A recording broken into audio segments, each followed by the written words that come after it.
Hi മകളെ, പതിവിന് വ്യത്യസ്തമായിട്ടുള്ള ഒരു കഥയുമായിട്ടാണ് നിങ്ങളുടെ മുന്നിലേക്ക് വന്നിരിക്കുന്നത്. ഒരു 4 ദിവസങ്ങൾക്ക് മുമ്പ് അമേരിക്കയിൽ നടന്നൊരു സംഭവമായിട്ട് ബന്ധപ്പെട്ടുകൊണ്ടുള്ള ഒരു കഥയാണ്. 20 വയസ്സുകാരനായിട്ടുള്ള തോമസ് മാത്യു ക്രൂക്സ് എന്ന് പറയുന്ന ഒരു ചെറുപ്പക്കാരൻ പഠിക്കുന്ന സമയത്ത് മാത്തമാറ്റിക്സിലും ഫിസിക്സിലൊക്കെ ഇനീഷ്യേറ്റീവ് അവാർഡ് നേടിക്കൊണ്ടിരുന്ന ഒരു വിദ്യാർത്ഥി.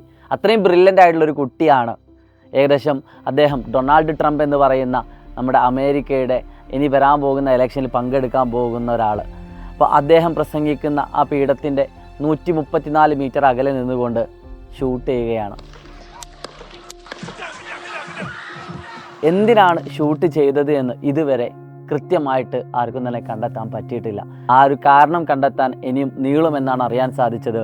കാരണം ഈ 20 വയസ്സുകാരനായിട്ടുള്ള ഈ കുട്ടി ഷൂട്ട് ചെയ്ത ആ സ്പോട്ടിൽ തന്നെ അദ്ദേഹത്തിൻ്റെ ആർമി അദ്ദേഹത്തെ വധിക്കുകയാണ്. അതായത് 20 വയസ്സുകാരൻ കൊല്ലപ്പെട്ടു. പിന്നെ എങ്ങനെയാണ് ഇതിൻ്റെ പിന്നിലെ റീസൺ എന്ന് അന്വേഷിച്ച് പോയ സമയത്താണ് നിങ്ങളോട് എനിക്ക് പറയാൻ പറ്റുന്ന ഒരു കഥയിലേക്ക് അതിൻ്റെ കാര്യം വന്നത്. എന്താണെന്നല്ലേ, ഈ 20 വയസ്സുകാരൻ ഒരു അന്തർമുഖനായിരുന്നു. അതായത് ഇൻട്രോവേർട്ട് എന്നൊക്കെ പറയാം. ആ 20 വയസ്സുകാരനെ തൻ്റെ സഹപാഠികൾ അവരെത്തിപ്പെട്ട ഒരു റീസണിലേക്കാണ് പറയുന്നത്. സഹപാഠികൾ എപ്പോഴും കളിയാക്കുമായിരുന്നു. ഷൂട്ടിങ്ങിലൊക്കെ പങ്കെടുക്കുമായിരുന്നെങ്കിലും ഒട്ടും തന്നെ ഉന്നമില്ലാത്ത ഒരാളായിരുന്നു എന്ന് പറഞ്ഞുകൊണ്ടാണ് തൻ്റെ കൂട്ടുകാർ നിരന്തരമായിട്ട് ഈ കുട്ടിയെ കളിയാക്കിക്കൊണ്ടിരുന്നത്. എന്നാൽ തനിക്ക് കഴിവുണ്ട്, താൻ ഏബിളാണെന്ന് തെളിയിക്കാൻ വേണ്ടിയിട്ടാണ് ഇത്തരത്തിലുള്ള ഒരു കാര്യത്തിലേക്ക് അവൻ നീങ്ങിയത്. ഇവിടെ പറയുന്നൊരു കാര്യം എന്താണെന്ന് വെച്ചാൽ, നമുക്കൊരുപാട് കുട്ടികളുണ്ട്, നമുക്കൊരുപാട് കൂട്ടുകാരുണ്ട്, നമ്മുടെ ചുറ്റിലും ഒരുപാട് കൂട്ടുകാരുണ്ട്. തടി കൂടിയതിൻ്റെ പേരിൽ, കളർ കുറഞ്ഞതിൻ്റെ പേരിൽ, കണ്ണട വെച്ചതിൻ്റെ പേരിൽ, മൂക്ക് വലുതായതിൻ്റെ പേരിൽ, പല കാര്യങ്ങൾ കൊണ്ടും അല്ലെ ഹാൻഡിക്യാപ്ഡ് ആയിട്ടുള്ള ആളുകളുണ്ട്, അല്ലെങ്കിൽ ഡിഫറെൻ്റ്ലി ഏബിൾ ആയിട്ടുള്ള ആളുകളുണ്ട്, കുട്ടികളുണ്ട്, കൂട്ടുകാരുണ്ട്. ഞാൻ പഠിക്കുന്ന സമയത്ത് എനിക്കും ഉണ്ടായിരുന്നു ഒരു 7ാം ക്ലാസ് വരെ ഒരു ഡിഫറെൻ്റ്ലി ഏബിൾ ആയിട്ടുള്ളൊരു സുഹൃത്ത് എന്ന് പറയുന്നത്. അപ്പോൾ അങ്ങനെ ഒരുപാട് ആളുകൾ നമ്മുടെ മുന്നിലുണ്ട്, നമ്മുടെ ബെഞ്ചിലിരിക്കുന്ന ആളുകളുണ്ട്. നമ്മൾ തമാശയിൽ കൂടെ പോലും നമ്മൾ എന്താക്കാറുണ്ട്, അവരെ കളിയാക്കാറുണ്ട്. എന്നാൽ അവർക്കത് എത്രത്തോളം വിഷമം ഉണ്ടാകുന്ന കാര്യമാണെന്ന് നിങ്ങൾ ഒരിക്കൽ പോലും ചിന്തിച്ചിട്ടുണ്ടാവില്ല. ഈ ഒരു കഥ നിങ്ങളുടെ മുന്നിലേക്ക് പറയാനുള്ള റീസണും അത് തന്നെയാണ്.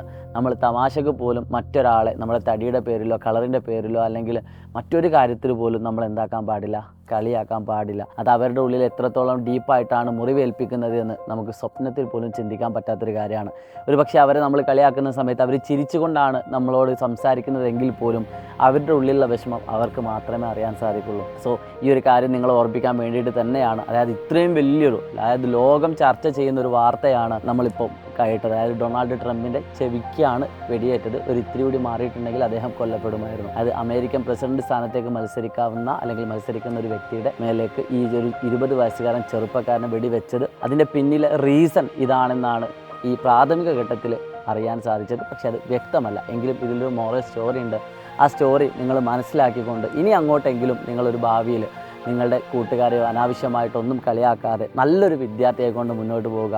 നമ്മുടെ ഈ ഒരു ചാനൽ ഒരിക്കലും നിങ്ങൾക്ക് പഠനം മാത്രമല്ല, പഠനത്തിന് അപ്പുറത്തേക്ക് കുറേ കാര്യങ്ങൾ, മോറൽ കാര്യങ്ങളും കൂടി സംസാരിക്കാൻ ഉള്ളതാണെന്ന് ബോധ്യത്തോടു കൂടിയാണ് ഞാൻ ഈ ഒരു വീഡിയോയുമായിട്ട് വന്നിരിക്കുന്നത്. സോ ഈ വീഡിയോ നിങ്ങളുടെ കൂട്ടുകാർക്കൊക്കെ അയച്ചു കൊടുക്കുക, ഉറപ്പായിട്ടും അവർക്ക് ഉപകാരപ്പെടും. So it's me Shahid Ramzan Prasad. By.